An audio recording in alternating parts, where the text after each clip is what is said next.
بسم اللہ الرحمن الرحیم۔ کسی کے حلق میں صبر کے اتنے ہی گھونٹ ڈالیں کہ وہی گھونٹ کبھی اگر آپ کو پینے پڑ جائیں تو آپ کی رگیں نہ پھٹیں۔ لفظوں کا زخم تلوار کے زخم سے زیادہ گہرا ہوتا ہے، کیونکہ تلوار کا زخم بھر جاتا ہے مگر لفظوں کا نہیں۔ درخت اگر ہمیں وائی فائی سگنل دیتے تو ہر گھر کے سامنے ہوتے، مگر درخت ہمیں زندگی دیتے ہیں جس کا ہمیں شعور نہیں۔ وہ رشتے اچانک آپ کے دشمن بن جاتے ہیں، دراصل وہ شروع سے ہی آپ سے نفرت کرتے ہیں۔ پتہ اس لیے نہیں چلتا کیونکہ اداکاری اور منافقت میں وہ مہارت ہوتے ہیں۔ اکیلے جینے کے لیے ہمیشہ تیار رہو۔ لوگ اچانک بدل جاتے ہیں، آج آپ ان کے لیے اہم ہیں، کل آپ ان کے لیے کچھ بھی نہیں ہیں، اور یہی حقیقی زندگی ہے۔ سخت رویے بات تو منوا دیتے ہیں مگر دلوں میں فاصلے بڑھ جاتے ہیں۔ جب رہنا ساتھ ہو تو دونوں طرف رویوں میں لچک ہونی چاہیے، کچھ منوا لیا کریں، کچھ مان گئے۔ اگر تم بادشاہ ہو تب بھی اپنے والد اور استاد کی تعظیم کے لیے کھڑے ہو جاؤ۔ حضرت علی رضی اللہ تعالیٰ عنہ نے فرمایا، کامیاب لوگ اپنے فیصلوں سے دنیا بدل دیتے ہیں اور کمزور لوگ دنیا کے ڈر سے اپنے فیصلے بدل دیتے ہیں۔ کوئی نہیں دیکھتا کہ آپ کسی کے لیے کتنا کرتے ہیں، وہ صرف وہی دیکھتے ہیں جو آپ نہیں کرتے ہیں۔ دنیا میں کسی بھی حوالے سے کسی کی محتاجی بدترین اذیت ہوتی ہے۔ اللہ تعالیٰ سے ہر وقت دعا کرنی چاہیے کہ اپنے سوا کسی کا محتاج نہ بنائے۔ کامیابی وقت مانگتا ہے اور ہم بے صبری کرتے ہیں۔ اختلافات ڈٹ کر کریں لیکن منافقت کبھی نہ کریں۔ اختلافات جرأت مند، دلیر اور خاندانی لوگ کرتے ہیں، جبکہ منافقت بزدلوں اور بد نسلوں کی صفت ہے۔ محنت کا پھل اور مسئلے کا حل رب دے گا، یہ مت سوچو کہ کب دے گا، جب دے گا بے حساب دے گا انشاءاللہ۔ زندگی نہ آسان تھی، نہ ہے اور نہ ہوگی، تو بہادر بنے، رب پر توکل رکھیں اور مسکرایا بھی کریں۔ جب تک آپ کے ہاتھ سے خیر تقسیم ہو رہی ہے آپ کے اوپر زوال نہیں آ سکتا۔ انسان کی اصل قیمت اس کا اخلاق، برتاؤ، میل جول کا انداز، صلہ رحمی، ہمدردی اور بھائی چارہ ہے، نہ کہ اس کی ظاہری شکل و صورت۔ ہمیشہ ایسے لوگوں سے مشورہ لو جو اللہ سے ڈرتے ہوں۔ مولانا رومی رحمۃ اللہ علیہ فرماتے ہیں کہ اپنی زندگی اس کے حوالے کر دو جس کا پہلے ہی تمہاری سانسوں اور لمحوں پر اختیار ہے۔ شاید تمہاری تقدیر تمہارے خوابوں سے بہتر ہو، بس اللہ پر توکل کرو۔ آپ کبھی ناکام نہیں ہوتے جب تک آپ کوشش کرنا نہیں چھوڑتے۔ چوما کرو اس باپ کے ہاتھوں کو جو تمہارے لیے پوری زندگی انہی ہاتھوں سے کماتا رہا۔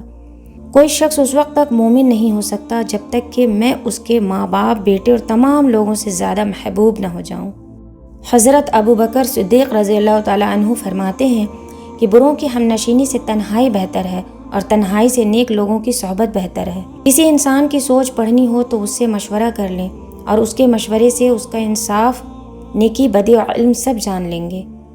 حضرت ابو بکر صدیق رضی اللہ تعالیٰ عنہ نے فرمایا، باپ ایک کتاب ہے جس پر تجربات تحریر ہوتے ہیں، اسے اپنے سے دور مت رکھو۔ جس سے زیادہ محبت ہو اس سے اتنی نفرت بھی ہو سکتی ہے، کیونکہ خوبصورت شیشہ جب ٹوٹتا ہے تو خطرناک ہتھیار بن جاتا ہے۔ کوشش وہی رنگ لاتی ہے جو دل و جان سے کی جائے، ورنہ پھیکی پھیکی محنت تو ہر کوئی کر رہا ہے۔ کوئی بڑا کام صرف وہ شخص کرتا ہے جو اپنے آپ کو چھوٹا کام کرنے پر راضی کر لے۔ انسان کی عقل صرف اتنی ہے کہ اسے جانور کہا جائے تو ناراض اور شیر کہا جائے تو خوش ہو جاتا ہے۔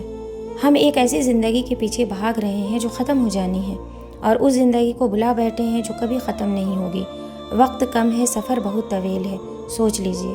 زندگی کے سفر میں ان لوگوں پر توجہ نہ دیں جو آپ کے راستے میں کھڑے تھے، بلکہ ان لوگوں کا سوچیں جو ہر مقام پر آپ کے ساتھ کھڑے تھے۔ کچھ لاڈ انداز اور قرینے ایسے بھی ہوتے ہیں جو اللہ کو بہت پسند ہوتے ہیں۔ تم تو ہر وقت غرض کی خاطر اس سے روبرو جاتے ہو، مگر کچھ سجدے اسے پانے کے لیے بھی کیے جاتے ہیں جن میں اللہ سے اللہ کو ہی مانگا جاتا ہے۔ برا اخلاق سونے کے اس برتن کی طرح ہے جس میں زہر بھرا ہوا ہو، اور اچھا اخلاق مٹی کے اس پیالے جیسے ہے جس میں آب حیات ہو۔ انتخاب آپ کا ہے۔ کسی کی بدتمیزی سے مت گھبرائیں، وہ بس اپنا تعارف کرواتے ہیں۔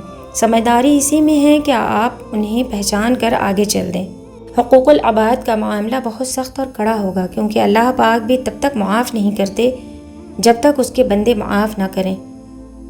کسی کو دھوکہ دے کر یہ مت سوچنا کہ وہ کتنا بے وقوف تھا، بلکہ یہ سوچنا کہ اس سے تم پر اعتبار کتنا تھا۔ شیخ سعدی رحمۃ اللہ علیہ فرماتے ہیں کہ انسان کو جتنا لگاؤ رزق سے ہے، اتنا لگاؤ اگر رزق دینے والے سے ہوتا تو اس کا مقام فرشتوں سے بڑھ کر ہوتا۔ جب کبھی تمہیں اپنے رزق میں کمی نظر آنے لگے تو کچھ مال اللہ کو دے کر اللہ کے ساتھ تجارت کر لیا کرو۔ زندگی کے سفر میں کبھی کبھی ایسے موڑ بھی آتے ہیں جہاں محنت اور ڈگریاں ہار جاتی ہیں، قسمت اور دعائیں جیت جاتی ہیں۔ رسول اللہ صلی اللہ تعالیٰ علیہ وسلم نے فرمایا، ان لوگوں کی طرف دیکھو جو دنیاوی اعتبار سے تم سے کمتر ہوں، اور ان لوگوں کی طرف نہ دیکھو جو تم سے اوپر ہوں۔ اس طرح زیادہ لائق ہے کہ تم اللہ کے ان نعمتوں کی ناقدری نہ کرو جو اس کی طرف سے تم پر ہوئی ہیں۔ اے رب کائنات، ہمیں اپنے راستے اور ایمان کی جانب راغب فرما۔ اے غفور الرحیم، ہمیں گناہوں سے بچنے اور صراط مستقیم پر چلنے کی توفیق عطا فرما۔ آمین ثم آمین۔